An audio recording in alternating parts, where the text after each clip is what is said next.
Good morning, Joe. IDLES are up for the Mercury Prize. How does it feel? Um, yeah, it feels wonderful. I feel like, it's what we applied for. It's because we wanted to be part of the conversation and celebrate our album, but also celebrate what's going on in our country musically, because there's not much else in our country to celebrate at the moment. But the music's good, and we're really happy to be here. We're grateful, and we're going to try our best to celebrate in our own way. And that record really taps into a lot of the conversations at the moment. You know, we've got austerity, we've got mental health. I mean, what is it about it that you think people have kind of really resonated with? The same reason it resonated with me, I guess, is because I feel lost and dislocated, and I don't have a voice in the country, but also in my own head. Like, the album was a process of finding my own voice and listening to myself, and finding ways of being listened to in a community and in our country, which is, I think, the problem with what's going on at the moment, is that no one really feels like they're being represented.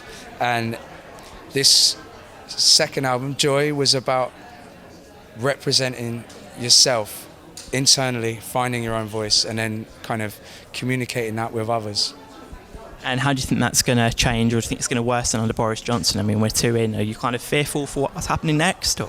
I'm not more scared than I was before Boris Johnson became leader. It's the same thing. It's a disgrace. This government's a disgrace. The poor are being raped of opportunity and not being listened to. Boris Johnson's just a cartoon racist who's kind of creating a smokescreen and distracting people from what's really going on, which is that our country's being sold off and dismantled, and turned into a kind of class war, and the poor are losing massively. And as more kind of people listen to your band, I mean, the rooms are getting bigger. You've got that sold-out date at Ali Pali at the end of the year. What can we expect from that? Good live music.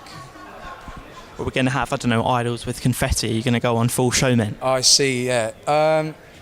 We're going to actually spend more money than we should on the live show there, because it's a big one. But I don't know, I was thinking t-shirt guns and do like... I don't know, maybe like pyros, and like, do you know what? I'm going to steal it. We're going to have loads, like hundreds of butterflies, and we're just going to release them. And you know, there was a gap of a year between Brutalism and Joy. When can we expect... It wasn't a fucking gap. What are you talking about? Exactly, you're right, it wasn't a gap. Jesus. We're writing the album now. That's why the boys aren't here, because we're finishing a song, and I was here.